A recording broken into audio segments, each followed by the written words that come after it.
پر پاکستان د تاریخي ګزار کولو هڅه د طالبانو لخوا د کونړ په سیند بند جوړولو ته چمتوالی او د جنرال مبین غبرګون. جزئیات هم دلته وګورئ او چینل سبسکرایب کړئ.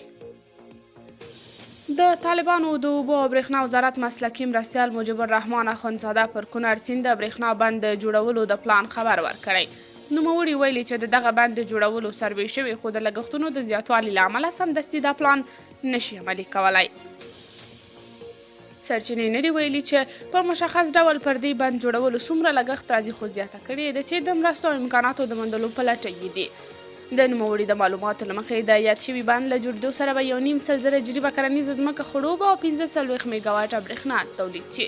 هغه د کونړ سیند په اوږدو کې د اوبو د نورو بندونو د جوړېدو د پلان خبر هم ورکړی.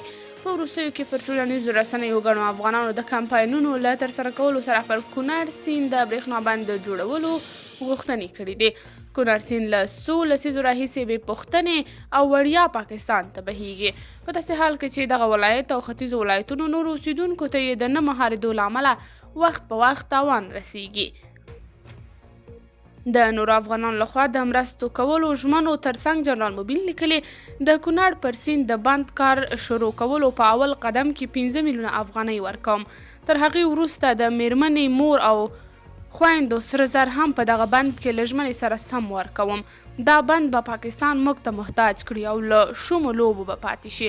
پر دغه سیند د بند جوړېدو غوښتنې له زیاته وخته کیږي او د بېلابېلو رژیمو چارواکي یې ورته ژمنې کوي، خو خلک ورته د شک په سترګه ګوري.